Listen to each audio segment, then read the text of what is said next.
Gridiron Grinder! Hut hut hike! All right, it's Gridiron Grinder time. Thursday night this week, not Friday. I'm Ryan. With me, as always, is my buddy James. Just a couple of dudes hanging out, talking about what's going on in the NFL each week. This is episode 108. And for tonight, we're going to pick things up yet again from where we left off last week. We're going to do our AFC and NFC South outlook for the 2022 season. And so for the agenda, pretty standard stuff. We're going to kick things off with Name That Stadium. Then we'll hit the news from this past week.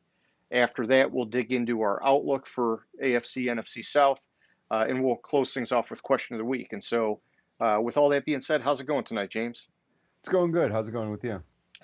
Hey, it's going, man. It's going. I'll say we had another week of positive numbers for the show.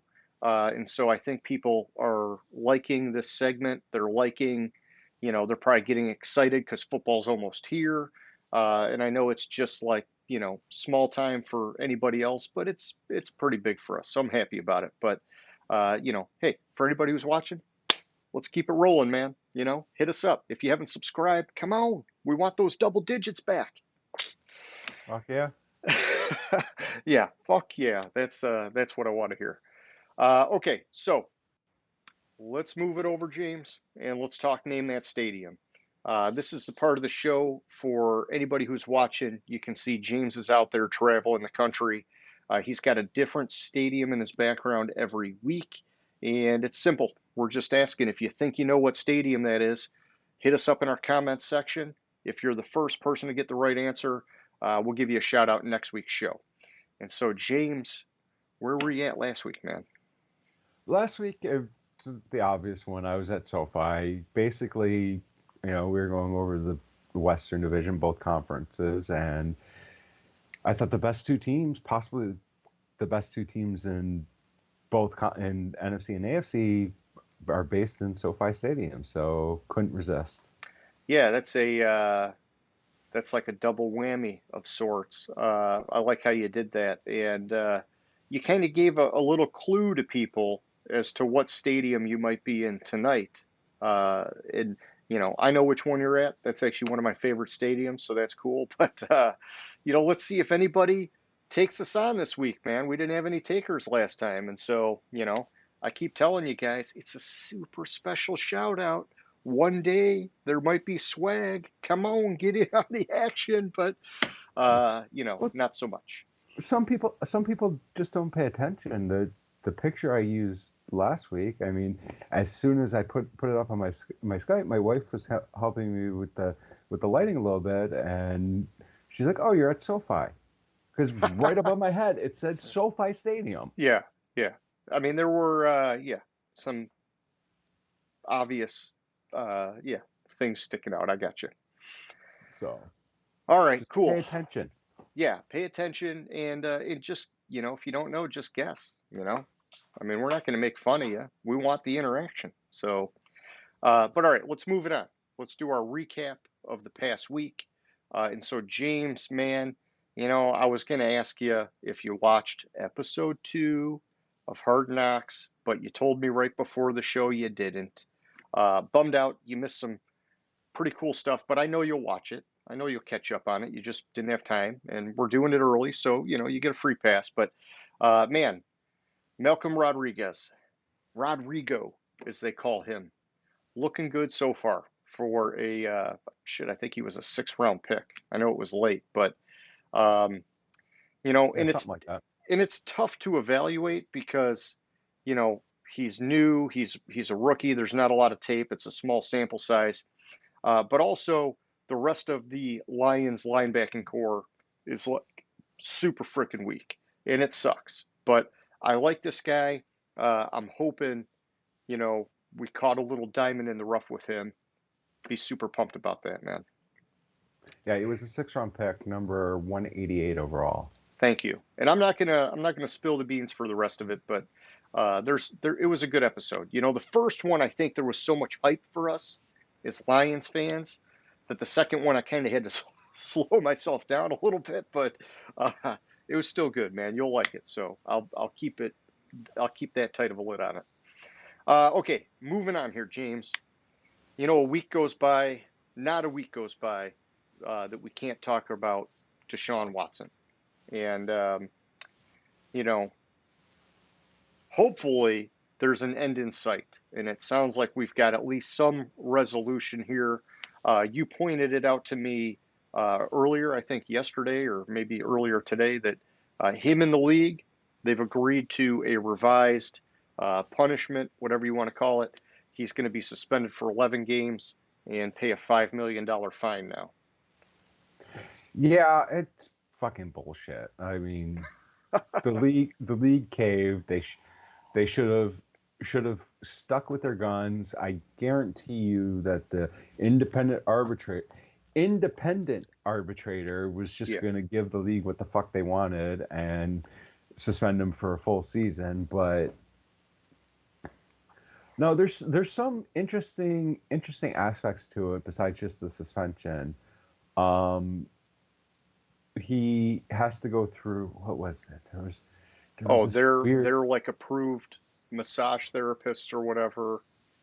Um, I know there was like some restrictions. Yeah. Yeah, like he has to go through counseling, Okay. and then the motherfucker says he's going to continue to stand on his fucking innocence. I Like saw that. Yeah. Jesus, good lord, like son, obviously you're not innocent of something. There was enough evidence that you violated the league's fucking policy. How are you going to say you're going to stand on your innocence and accept this? This is what I'm saying. You're not taking any fucking Yeah. responsibility for your actions, Yeah. and come on. I think it's like, you got the two sides of. I'm sure there's some people out there somewhere support him, and they try to say, innocent until proven guilty. And on the criminal side, there wasn't enough apparently to do that. On the civil side, it's a little different. And then I think you just get a lot of people that say, man, it just looks bad. Where there's smoke, there's fire. You had to do something wrong here. But I think at this stage of the game, it's like everybody has their mind made up. Either you think he's a bad guy and he did something wrong, or you're saying, hey, come on, like there's not enough there.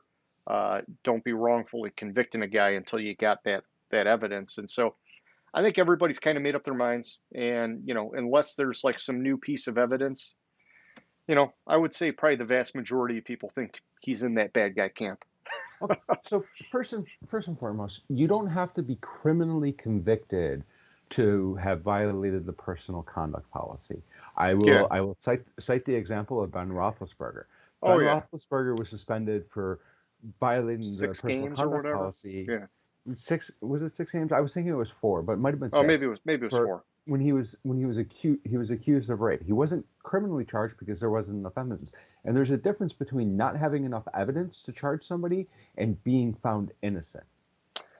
No, I hear everything you're saying. And yeah, I mean, that's why the league has a conduct policy to kind of try to, do, I guess, a little better than what the law could call for, because Hmm. you could get away, you could commit a crime and get away with it. We know that. It just, yeah, I'm just calling out the, from the criminal side. I mean, hey, they're saying, there's not enough there. He's innocent. We don't 100% know. All I'm saying is there is some doubt because we weren't in those rooms. We're not There, these women, you know. there is doubt. There is doubt. On the criminal side, you have to prove beyond, for if you're charged, you have to prove beyond a reasonable doubt that he Yeah, committed the crime. And for those of you that don't know what reasonable doubt means, it's basically a a question about the actual commission of the crime that a reasonable person would have based on the evidence presented. To violate the personal conduct policy and for a civil lawsuit, it just has to be a preponderance of evidence, which is basically 51% shows that you did it, yeah. Um, or it's 51% likely you did it. There's not the reasonable doubt. I know this because I deal with in my yeah. job. I deal with criminal versus civil stuff a lot. yeah, and you would say the volume of women that came out against him, you know, just that alone probably for the average person is going to put you past 51%. Yeah, and even on the first hearing, or the Sue L. Robinson's decision, she said that the NFL carried its burden to prove by a preponderance of the evidence that Mr. Watson violated the policy by engaging in sexual assault, conduct that poses a genuine danger to the safety and well-being of another person, and conduct that undermines or puts at risk the integrity of the NFL. Mm-hmm. So Yeah. right there, I mean, both sides presented their arguments, and she found that he violated the policy. So then it's just a matter of what the suspension should be. I And gotcha. when you have 22 lawsuits filed against him, according to some reports, you're talking possibly up to 64 different masseurs Yep. Yep. that he contacted. I mean, this is a prolonged period of violating the policy. Plus, a lot of these massages occurred during a COVID season when there were severe restrictions on what a player could and could not do. So Yeah. just right there, by having the massage, he violated the COVID policy, which was negotiated by the league, and their bubble atmosphere where you couldn't go out, you could basically do nothing as an NFL player because to protect the rest of the league. So by doing so, even there, he put the health of his team and the team his team was playing that in 2020 at risk by Yeah. having these massages. Yeah. You know, I'll just say you covered it well, and you do every time we talk about it. Hopefully, we're coming to an end with it. I Yeah, think no this shit. could be the resolution because from here, you know, you're just going to get the booze and the things like that, and then it'll fade away. But I'm gonna cover it in question of the week. I'm just going to give you the heads up now, and then you know I'm keeping my fingers crossed that we don't have to talk about it for a while. So, uh, all right, moving on here, man. EA Sports, Madden, the video game.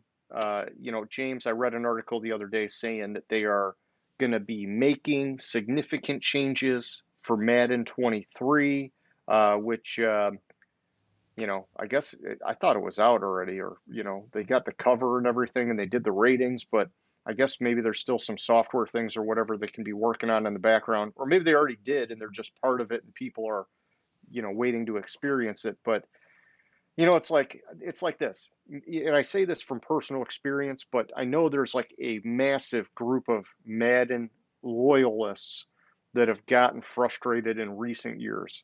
The game, it's just like they would put cool names to like some of the new features, uh, but like it really wasn't like a significant change. And it's like I kind of feel like at some point the game has come so far and gotten so good, you know, how much can you really change? But then it's like, I don't know, man. I feel like it's actually started going backwards. I've not been as big of a fan as the gameplay in the recent years. I don't like the way they changed the like the training and how you can, you know, improve people's attributes and whatever. They've like packaged it all up and um, I don't know, man. It's weird, but like there's a whole wave of people that are pissed off about Madden. And so Madden has come out, EA Sports rather has come out saying, "Hey, look, we've made a lot of changes. We believe the game's going to be a lot better, a lot more exciting this year." And they're wanting the gamers to actually vouch for that and back it up. I'm not going to hold my breath, James. I probably won't buy the game, just full disclosure. At least not unless, you know, somebody I trust like you says, "Oh, I got it and it's fucking sweet." Otherwise, I'm sticking with like Madden 2018 is the last one I really dig. So, yeah. Yeah. So it's actually released on August 19th, tomorrow. So by the Okay. time this is posted, it Thank you. will have been released. According to some of the features, the franchise mode will feature new additions, free agency tools, additional trade factors. The Xbox PS5 version of the game will include new defensive animations, including mid-air collisions and tackle assists, as well as more precise passing mechanics on offense. The game will also have player-locked touchdown camera views, additional player silhouette body types, and improved stadium details.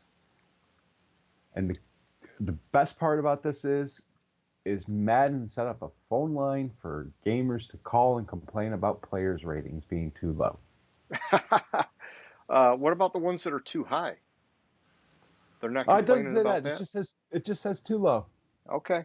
Okay. And that was the okay. I made, You yeah. can complain about Madden ratings. The site the actual, if you go to the reference material, it's the Madden NFL rating hotline, and can call for the chance to speak with a Madden rating adjuster to share their 2 cents or leave messages on their feedback.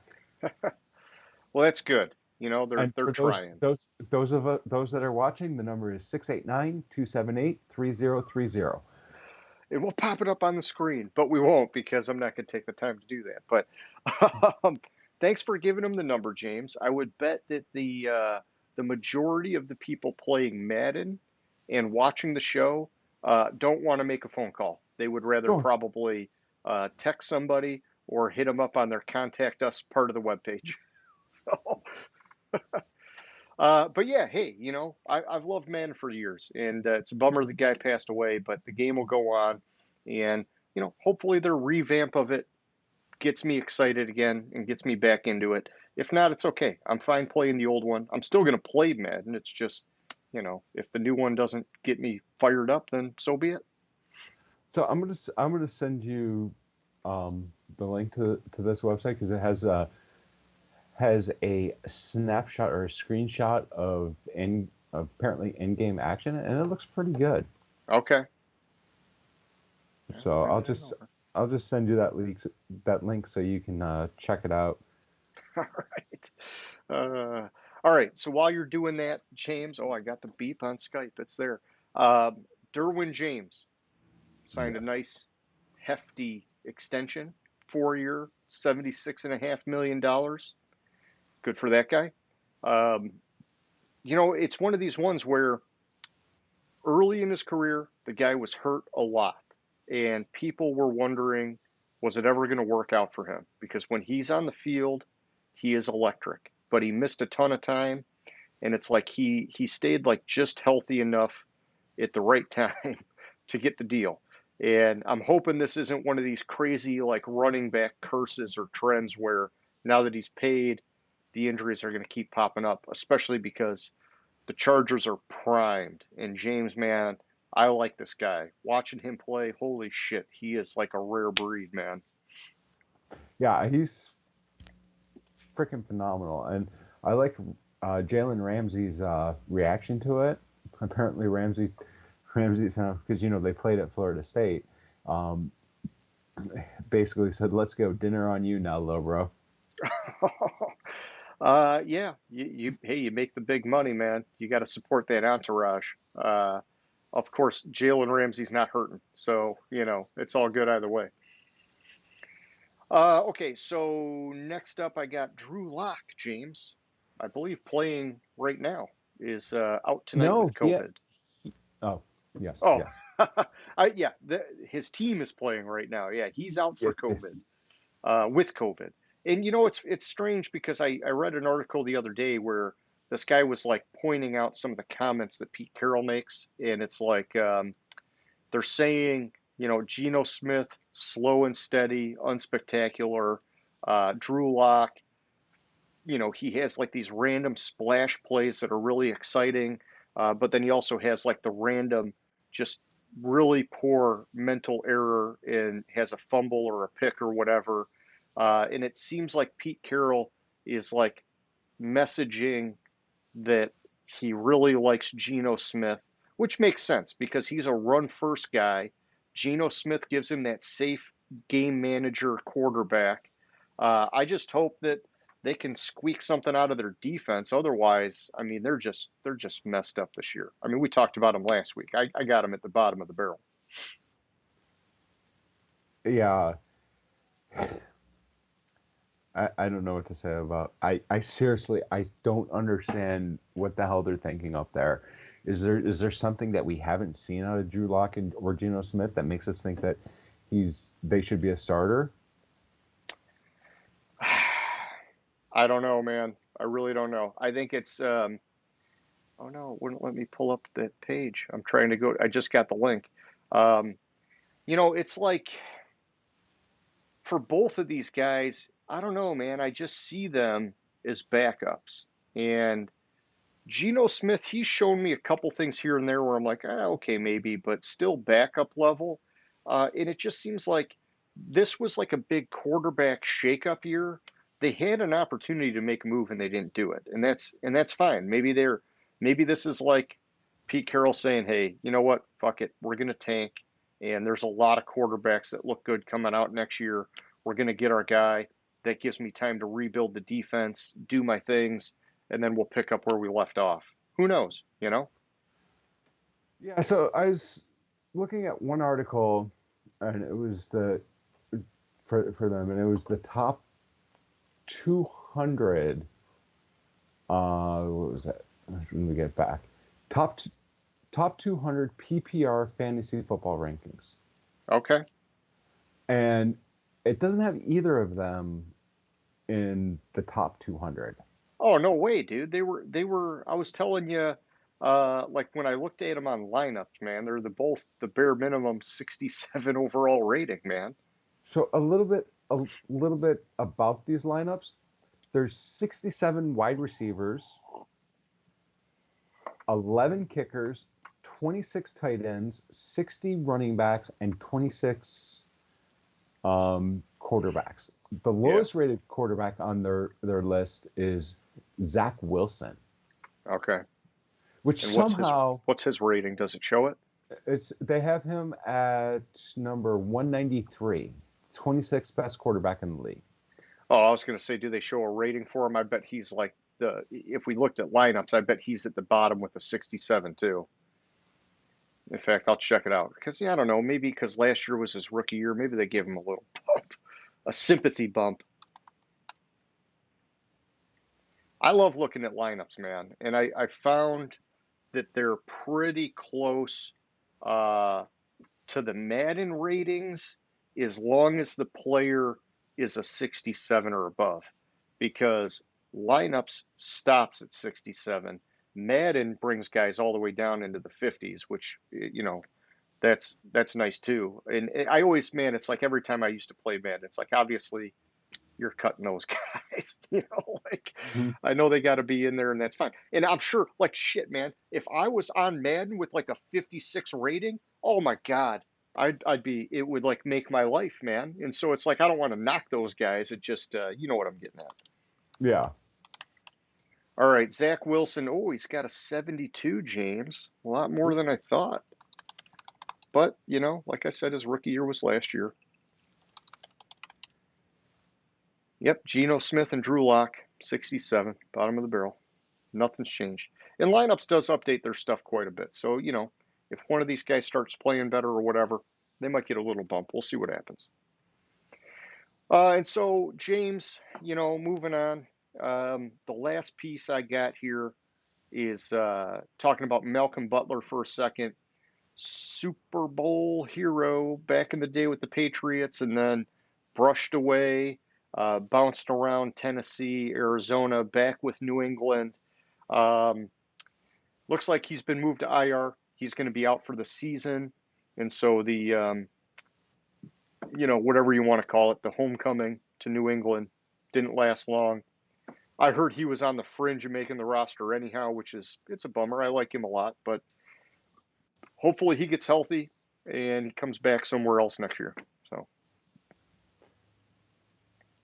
Yeah, I'd missed that news this week. what do you got? What did I miss? Uh Tom Brady. Oh, yeah, the no definitive return date. Ooh, Yeah. people are freaking James. According to Bowles was asked about when he was would actually return, and because his return or his absence was pre-planned, and Yeah, and so the base, his 10-day absence, August 22nd was the day he didn't provide a clear date. He said, "We'll see. We'll talk about it next week. Not concerned about it right now. We're trying to practice against Tennessee and play a game." I said, "Sometime after Tennessee, there's no definitive date for me, but we'll check on it. We'll keep in touch and we'll find out." So how the fuck is it a pre-planned absence if you don't even know when he's supposed to fucking return? Seriously. Yeah, I guess it was maybe you would say a planned absence with a unspecified return date. So it was like it wasn't, oh, I'm not showing up today. I had something come up. It's hey, starting next week, I got to be out for a while. But yeah, Yeah. like they didn't communicate it properly. Yeah, and also this whole absence thing is so anti Tom Brady's image, where he's the hardest worker and that's why he's successful and this and that, and he studies film. I mean fuck, when I remember seeing videos or pictures of Peyton Manning when he was injured and couldn't Yep. couldn't practice, he'd be sitting in a fucking ice bath with a TV watching the practice with his helmet on so he could hear the play calls, and it's like Brady's just like, I'll come when I come. Yeah. Well, he's that good. He's the GOAT. But I can tell you're feeling sour on him right now, James. I've always been sour on Tom Brady. I never really liked him, and I think this is bullshit that he just Yeah. takes a random 10 days off. What Yeah. his trip to Italy or Europe or wherever the fuck he went Yeah. over the summer wasn't good enough. He has to take his kids on a vacation before school starts Well, he or reneged on his retirement, man, so he owes him one. I'll tell you this. My view on him has been like a roller coaster ride. When they won those first couple Super Bowls, and it was like they were kind of like underdogs, man. It was exciting, and it was like, oh yeah, freaking 6th round pick, all this stuff. It was like, fuck, that's sweet. And then they got cocky and they started doing their humble pie bull crap, which is like, hey, you're not humble if like you're freaking out about humble pie every week and you're doing t-shirts and all this stupid shit. And so like then it was like he was like vilified and it was like or whatever, villainized. I don't even know what the word is, but it's like and I was like, man, I don't like this guy anymore. Forget this guy. Somebody needs to put him in his place. And the Giants got him a couple times, which was cool. And it was like, oh, sweet, like that's what you get for talking all that shit, that it's and then it was like, okay, some time passed and he started winning again. And it was like, okay, now that he's like got the record, it's now I'm just like, fuck it, dude, just keep making that record even harder to get. Like it's such a rare thing. Let's just see how much you can do. And especially at his age, I'm like, Jesus, man, the guy just keeps like lighting it up every year. Like every quarterback falls off a cliff at some point, and it hasn't happened to him yet. It's just phenomenal, man. yeah, I know. I've never liked him. You don't have to I'm like him. I'm not a Michigan fan. I haven't liked him forever. Yeah, that's a whole Uh, different story. Uh, but yeah, you're dying on that hill. Don't like him, never did. yeah, I don't like him, never did. And apparently Antonio Brown had to chime in about his absence. Um, Okay, I missed that, but let's hear it. I'm AB, looking. what's up? I'm looking for. I miss Antonio Brown. I'm still bummed out he went crazy. I'm looking for.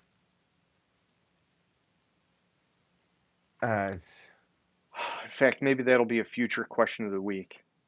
Had he not gone crazy, would he be a future Hall of Famer? Because man, his stats were fucking top of the league for a long time, and then he just fucking lost his shit, and it was like game over, man. Yeah, so I will say this: Antonio Brown, Hall of Fame talent, but he's a clown. Yeah, and I don't know if you could say he's got the Hall of Fame career because of the way his career was cut short, Mm-hmm. which is his own doing. Yeah, completely his own doing. All right, what else you got news wise? Are you ready to move on, man? I'm ready to move on because you hinted at the question of the week, so Oh, I'll you wanna hit the you wanna save it? Okay. All right. I'll save some other stuff I have. Okay. All right. Well, let's get to the main event here, James. We're talking AFC, NFC South 2022 outlook. Yeah, let's just dive right in. AFC South, man. Why don't you give me your predictions and a little bit of commentary as to why and how you got there and all that kind of fun stuff. Give me 1 second.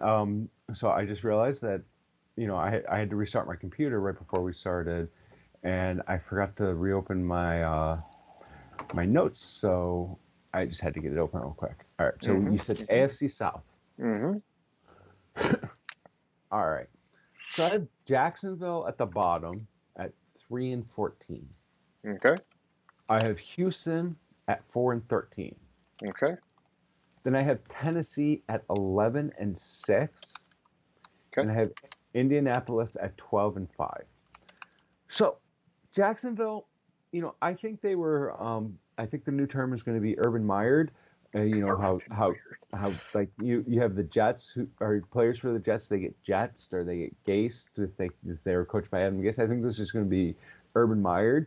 Last year I mean that was just such a shit show Yep. with Urban Meyer, and they have a lot of work to do. If they had a legitimate coach last year, not saying Urban Meyer is not a legitimate coach, they had a legitimate NFL coach last year. This and continue over this year, the team would be further along. But since they have to start all over with the new coach, um, they're I have them at 3-14. Last year, I thought they'd win like a couple games. I think I had them at 2. So it's still an upgrade. But you got to remember, last year they didn't have ETN all Yep. season. They have him now. They're not talking about putting him at wide receiver like fucking Urban Meyer was. Like, what the fuck was he Yeah, that smoking? that just was bad. It's like, are you serious? What's going on here, man? So at Houston, I might bump them up a little bit when it comes down to it because, I'm liking Houston. My general take on them is they currently don't want any players that have talent. Okay. But the more I'm watching, the more I'm reading, I'm really liking. Really starting to jump on the Davis Mills bandwagon,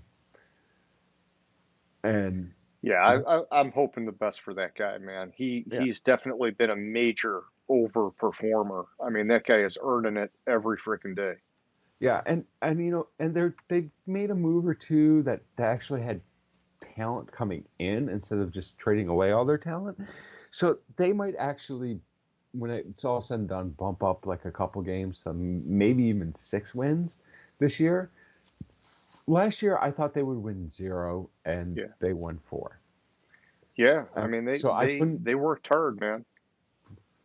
excuse me, I couldn't pick them below four wins this year, just because I kind of like what I'm seeing there, and I like that grit of those players.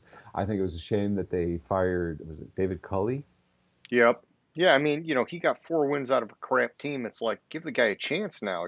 Exactly, and so we'll see what happens in Houston. We'll see where I take them, but right now I have them at 4-13.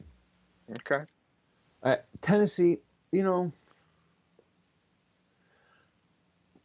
I really think 11-6 for Tennessee is one of those I'm banking on Henry being Henry. I'm banking Yeah.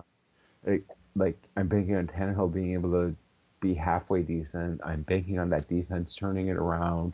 Um, so this ultimately might be too high of a number of wins for them because any one of those things fall theirs.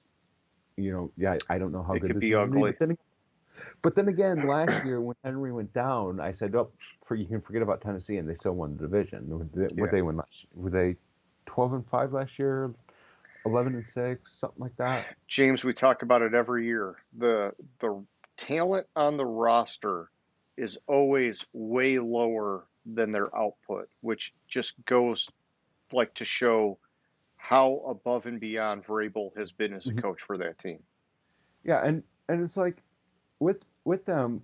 Let me actually pull the record real quick because I think it's like they they were 12-5. I was right the first time. And didn't Henry go down like week 5, week 6? I'm trying to remember when it was. I know he was just like destroying it before he got hurt. He was like 300 yards ahead of Jonathan Taylor when he got hurt, man. And Jonathan Taylor ended up having like a dynamite year, but it was like, Derrick Henry was just in a league of his own, man. Yeah, I wanted to look up how many games he played last year real quick. But blah blah blah professional stats. He played 8. Okay, So he played 8 and then he came back in the postseason. So it was week 8 he got injured. I gotcha. mean, still, like, Tennessee in week 8 was, and this is the shocker, because I think they, if I remember correctly, yeah, they had almost an identical record after week 8 as before week 8. They were Yeah. Yeah, like Henry was six the and only guy two, doing work, man. Yeah, and then, six and two before, 6-3 after. So I mean, they didn't lose. They lost to a couple crap teams last year. Well, yeah. 2 crap teams, but I mean, they lost to Houston. They lost to the Jets. Yeah, the Jets game, that was a big upset. Nobody was expecting that. Yeah. So I mean, it's hard for me to say they're gonna win less games right now than Yep. 11, assuming, because I'm assuming health. And even not assuming health with that, I think you're right. Vrabel just does something and truly Yeah. inspires these It, players it, to yeah, you can't outperform. predict injuries, so I know what you're saying. Yeah. And this one, I definitely am gonna downgrade. I haven't decided how I want to downgrade it, and I can't figure it out. Like, With Indy, have, with Indy at 12-5, like, things I'm seeing coming out of camp and injuries they're having, and it's just like, and Matt Ryan at quarterback, who was way over the hill, and like he was struggling at Atlanta towards the end there. Yeah, he didn't have the receivers, but who did they have at receiver in Indy? yeah, I think the difference is he didn't have the offensive line either. And Right. so But I think, but I'm at seeing least he'll have injuries a on the, chance, yeah, to, I'm, hold on to the ball for an extra half a second. and You know, and and towards the end of Atlanta, they didn't have the running game. They were purely passing. yeah. So, and I like what the fuck's his name? Talking about Frank Reich, their coach. No, no, the running back, Oh, Jonathan Jonathan Taylor. Jonathan Taylor. Thank you. Yeah, I he's a was like beast, man. I was like Jonathan Adams. No, that's not right. I got your back. So I love him at running back. I thought he should have gone higher than he went in the draft, Yeah, and I was so happy for Indy, because that's a good. I mean, I yeah. was happy for Indy, but it kind of sucked for those fantasy owners that had Marlon Mack. Um, but Yeah. hey, you still won the league, so I would have preferred the Lions drafted Jonathan Taylor. I mean, we talked about that a lot, but uh, hey, it is what it is. All right, so James, I'll give you my take here, and this is coming from the infamous model that I build, and it had some shockers in this division, in my opinion. At the top, it had Indy at 14-3, which I'm with you. It needs to be discounted a little bit. That's pretty high. I like their talent level. I like their coaching. It just seems a bit much because yeah, Ryan's over the hill. They've got Michael Pittman Jr., but not much other than him. And Jonathan Taylor's great, but that offensive line, it's looking pretty dicey at left tackle right now. I'm just, we just need to see it come together, and I'll massage the model as I get a better grip on things, and we'll see where it goes. But um, this is where you're gonna start to feel some shock here, James. I got Jacksonville in second place in this division at 5-12. I mean, it falls off a cliff, buddy. And this is my unbiased, pumped it in the model. Everybody's on the same freaking algorithm, and I used unbiased player ratings, coach ratings, all these things, I could see Jacksonville at 5-12. I think that they've got a good coach now. Trevor Lawrence, he's going to take a step up now that he's got a good quarterback-minded coach working with him. Like you said, they get ETN back, and they've made some moves. Like I'm not expecting anything earth-shattering, but I think 5 wins is definitely attainable. The See, biggest surprise, which with I with Jacksonville, to touch on them a little bit, yeah, I have them at 3-14, but I wouldn't be surprised if they're 8-9, 9-8 this year. hmm Like that's how variable I think this team is. That's the range. I think their ceiling's probably 8-9 wins, but yeah, I think it's definitely attainable for that team, especially looking at the division. And you're gonna go into the next crap teams in yeah. the division. But I agree with you. This division, it's kind of a weak division. So I could see what you're saying, 5-12 being It number is. And the biggest shock for me, maybe the biggest shock in the model altogether, is that it spit out Tennessee at 4-13. And I mean, I went back through it, and there are 6 games decided within 3 points in the model. And so it's like, okay, if they won all 6 of those, we're talking 10 wins. What are the odds they win all 6 of those? And then it's like still, no matter what, they've been winning 11, 12 games a year. I see it coming down this year. It just, 10. the model is saying something's going to give. And, like we talked about, Vrabel, he'll coach their asses off. But they're, I think, exposed heavily at wide receiver this year. I like Robert Woods, but he is coming back from a very serious injury, and the rest of those wide receivers are either unproven or they've just never really been a big factor in the league. And so that's risky. Yeah, Derrick Henry coming off an injury, but he did play in the playoffs, like you mentioned. I think the bigger thing is the offensive line. Didn't they lose Roger Saffold? I mean, it's going to be, Yeah. you know, and then just a couple years ago they lost uh, um, what's his face? They lost Jack Conklin at right tackle a couple years ago. I mean, it's like, man, that offensive line is going the wrong way. I think Tannehill, we've seen the good, the bad, and the ugly with him. If he can provide the good, it gives him a chance.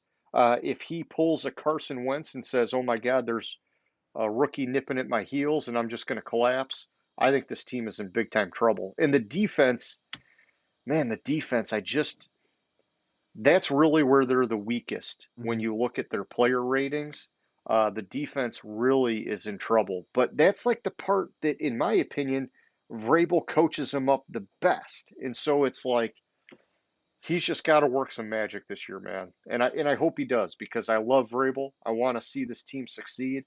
But I mean, I'm just telling you, the model is like way disagreeing with these guys this year.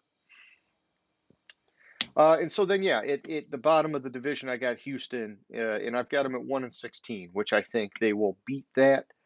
They beat it last year with arguably a worse roster, but the model doesn't like them. The model doesn't like the offensive line. The Mhm. model doesn't like the receivers behind Brandon Cooks. The model, I will say this with the model, um, the rookie Damian Pierce James, this guy is like a frickin' freight train. He looks good and really low rating in the model right now. He's a guy that I can see getting significant boosts as we get closer to the season and then once the season starts. They might have struck gold on this guy. I mean, the tape I've seen so far, I'm just telling you, I haven't gotten excited about like a rookie like this running back in a long time. He looks good, but it's a very small sample size, so a lot can change. He's just a guy to keep an eye on.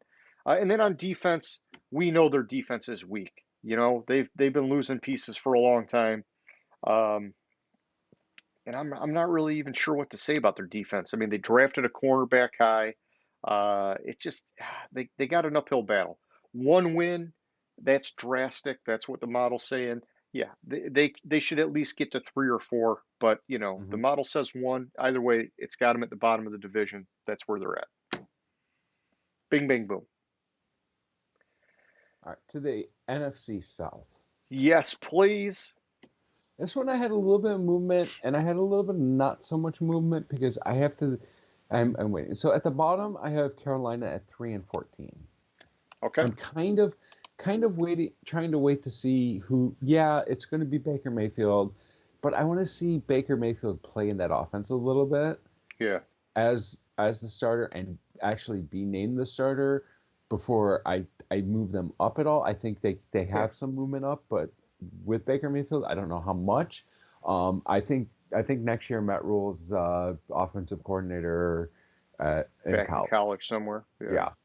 I don't think he lasts. I think they're just going to give up because honestly, if Baker Mayfield's not an 8, 9, 10 win quarterback, somewhere in that range this year, Carolina drops below that, I think they get rid of Matt Rule. I think David Yeah. Tepper's going to lose patience. They should have went for Jimmy G. Should have went for Jimmy G. I agree with you. That defense looks freaking dominant again. And I know last year it was a hot and cold thing. Right now they're looking hot.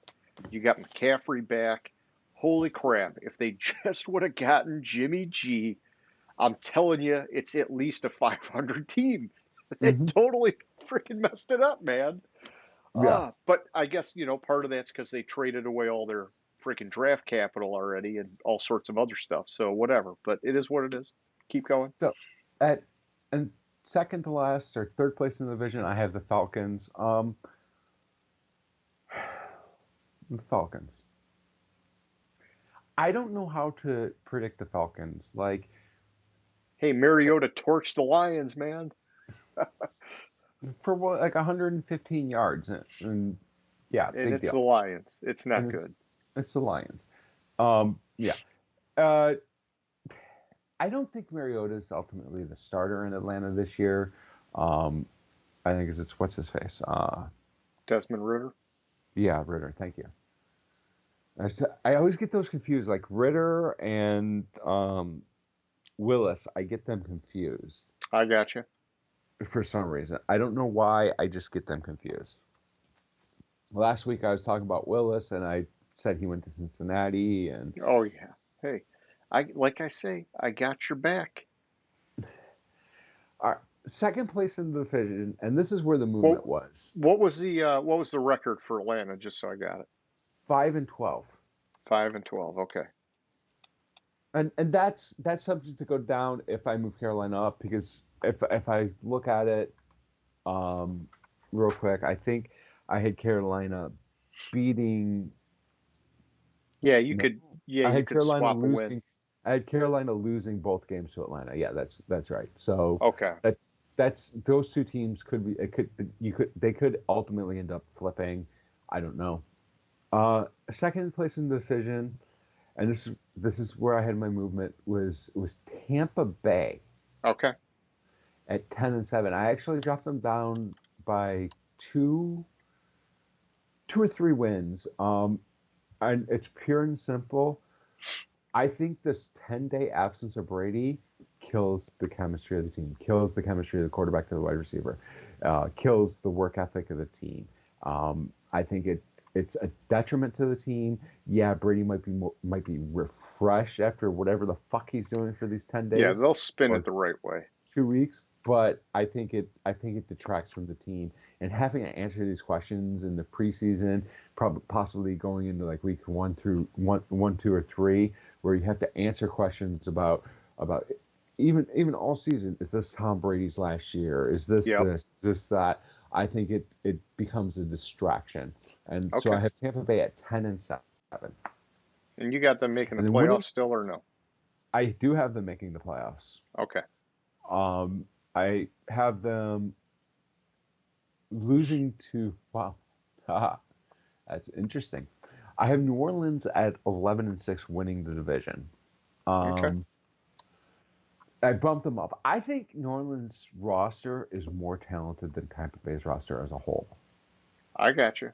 Yeah, I Um, think if they had a stronger quarterback, it might flip it in the model, to be honest, because yeah, New Orleans roster is deep. yeah, and actually that was the funny part is I realized I looked down at my playoff ranking, my playoff round by round, and I have New Orleans beating the Buccaneers in the first round of the playoffs too. All right. Getting spicy. So it's just kind of how it worked out that these two teams played each other. Do you have them swapping wins in the regular season, or is it New Orleans taking them 3-0? I think I have them.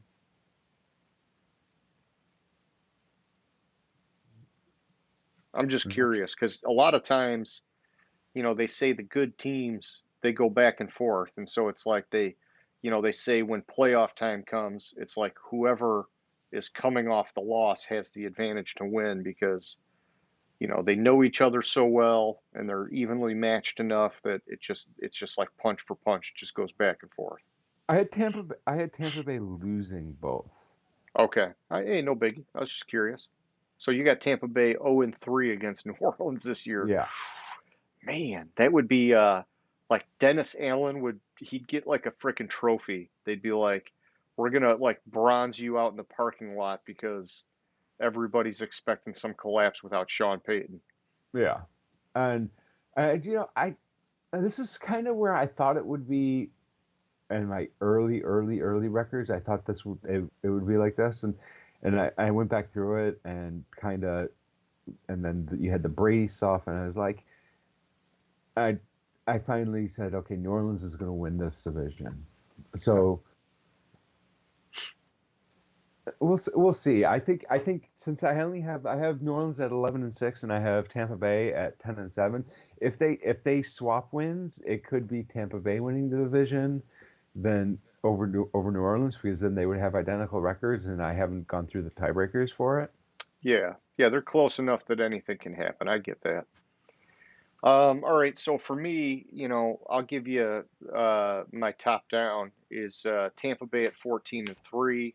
Model likes them, and keep in mind in the model, um, the quarterback rating is a big factor in the model, and there's a significant difference between Brady and Jameis Yes. Winston, and so that gives Tampa Bay a nice boost in the model.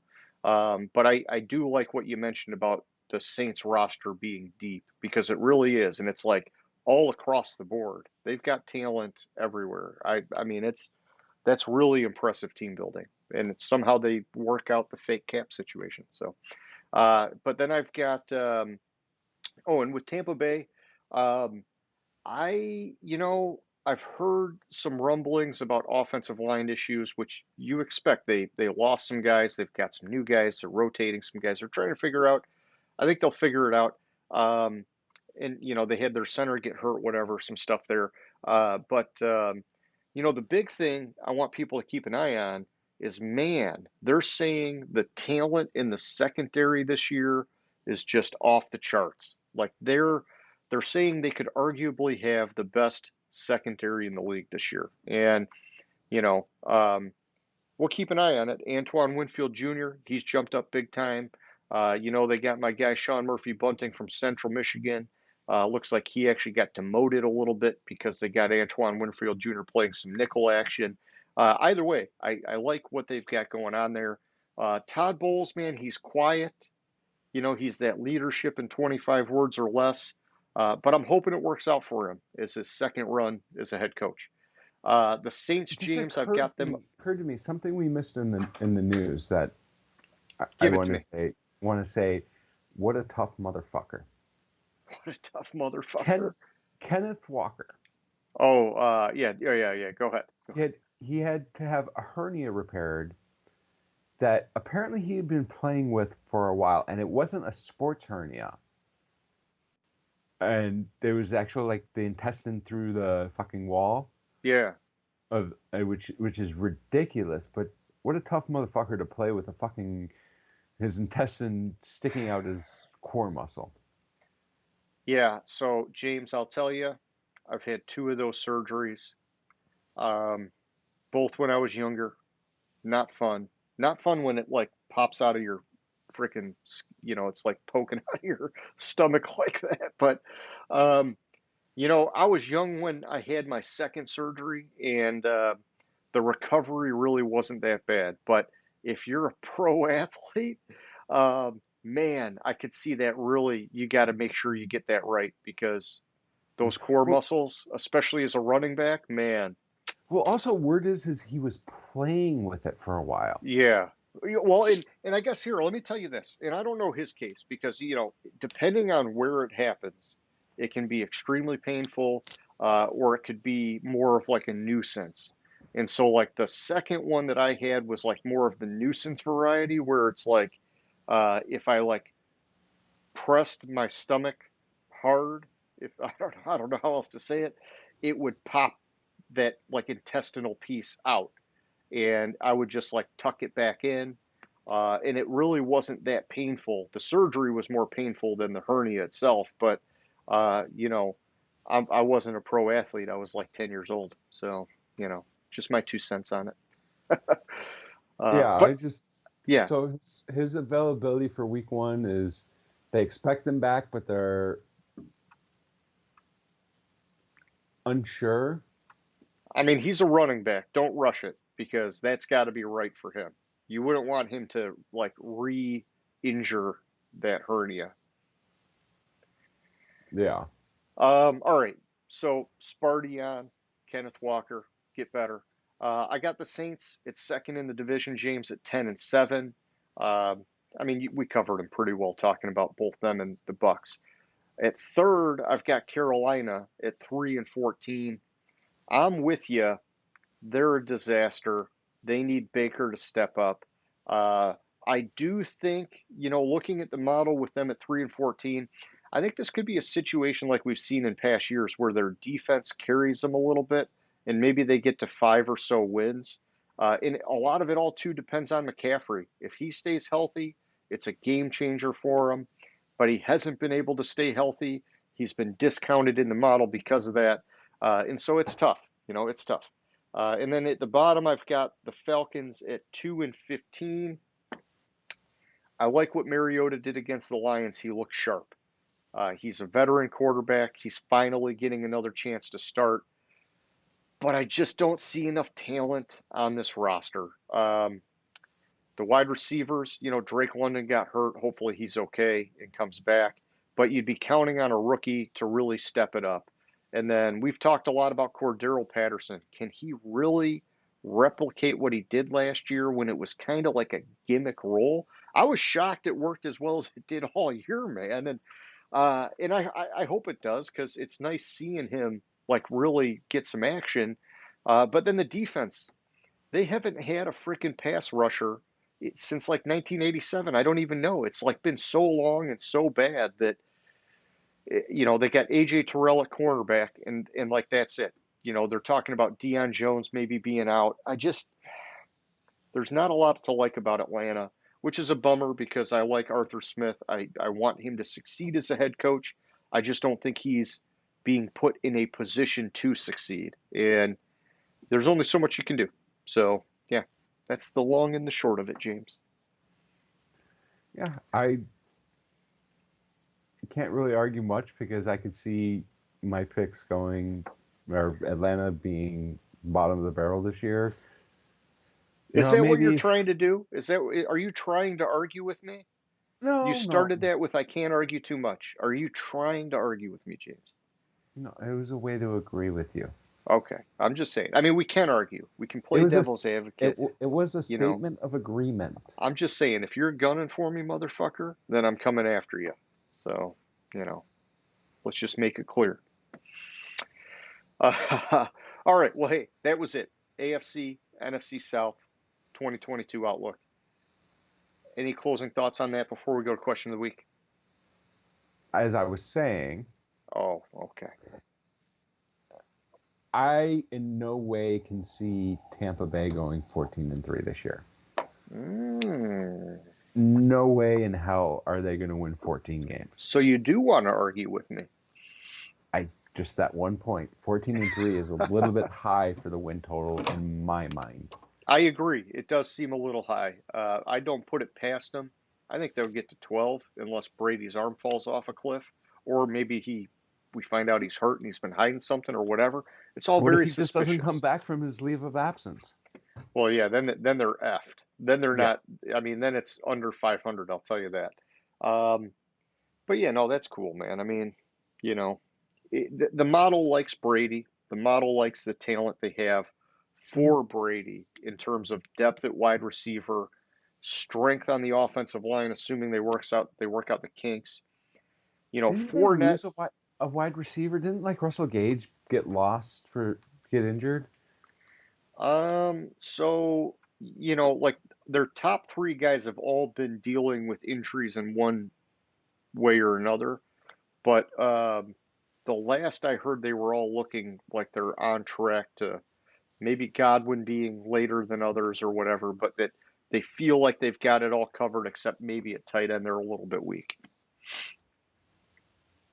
Okay. I never followed up on it. Like I guess he just left practice early, but he's fine. Yeah. And then the defense, man, I love their defense, man. I think they got a lot of talent on that defense. And so, Hmm. you know, if Brady can keep lighting it up, yeah, this is one of the top teams in the NFC in my opinion. So, all right. But so you're good, or did I'm I, good. you know, good? Okay. Let's do question of the week here, James, and I'm gonna bring it back to Deshaun Watson. Not going crazy, and hopefully we'll stop talking about him for a while. But I just want to get your opinion. Is there any possible scenario that you can see where Deshaun Watson does not start after he comes off a suspension, assuming there's no new off the field issues, physically he's good to go? Uh, and I just ask because it just popped in my head earlier, and my gut just says like my gut and logic just says no way because his contract's fully guaranteed. If he's ready to go, they're going to play him.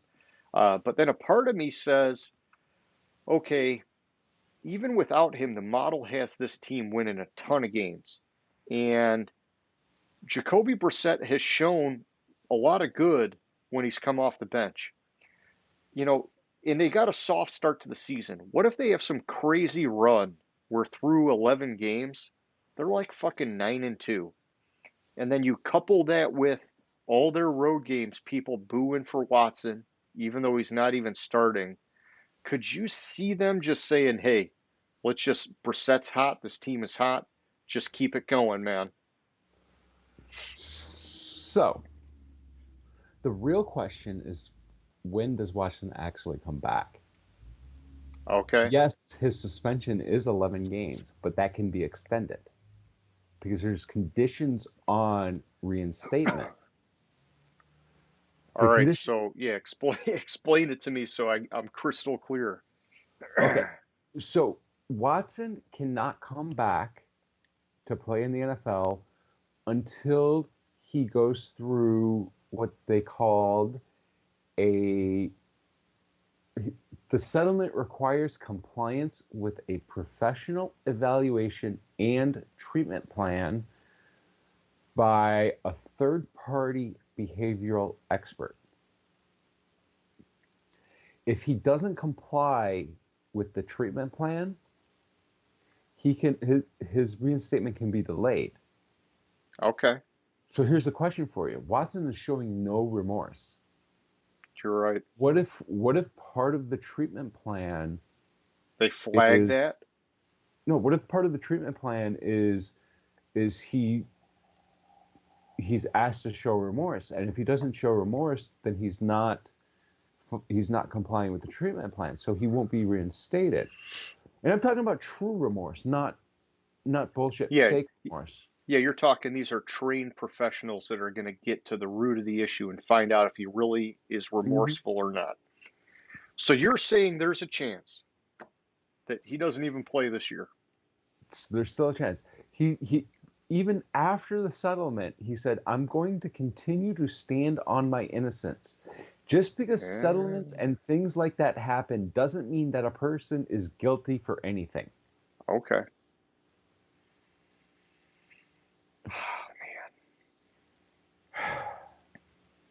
Okay. Okay. Also, if you look, okay, he complies with everything. It's only 11 games. There is a scenario where I could see him not playing. Okay. Before the 11-game suspension, a projected win total was 9.5. The over/under after the suspension is now 8.5. They had a 25-1 chance of winning the Super Bowl before, 35-1 odds after. Blah blah blah blah blah. Basically, what it boiled down to is they had a 35.3% chance of making the playoffs. Okay. If by week 11 things haven't been going their way, I didn't even think about it that and they're way. mathematically eliminated from the playoffs, Why risk him getting why hurt? risk him getting hurt? I didn't even think about it that way. Sit him for the rest of the season, possibly, since things are going so bad, possibly get a better draft pick, beef the team up, Yeah. come back next year with a better team. Yeah, and just, hey, we want all these rumblings to die down. We're Mm-hmm. gonna team impose, keep him on the bench. Oh, the team's gonna we're benching him. Whatever. I didn't even think about it that way, James. But that's why I like doing the show because there's a lot of different ways of looking at it. And yeah, if Brissett just sucks, Mm-hmm. or like Nick Chubb gets hurt and Kareem Hunt just he's like, I want more money, F you guys. What anything could happen. And yeah, if they're like freaking 3-8, they're like, yeah, I mean, why would we play this guy and risk him getting hurt and that injury going into next year? No way, man. Okay, so there is a scenario, James. You just There is answered this the scenario. question. Okay, cool. Well, yeah. So basically, we'll wrap it up here. Anybody who's watching, hit us up for question of the week. James gave us some intriguing information there, and also play name that stadium. But yeah, other than that, give us some likes, subscribe to this shit, and hit us up with some comments. We want to hear from you guys. We want these views to keep going up. We're having a hell of a lot of fun. And next week it's going to get dicey because we're talking about the NFC and the AFC North, which means we'll be talking Lions. So, James, any closing thoughts, man? I don't think so. I think I hit all my points. Rodrigo for the Lions. Okay, cool. Well, good stuff, man. It was fun. I'll catch you later, James. All right, sounds good. Have a good one. Gridiron Grinder. Hut hut hike.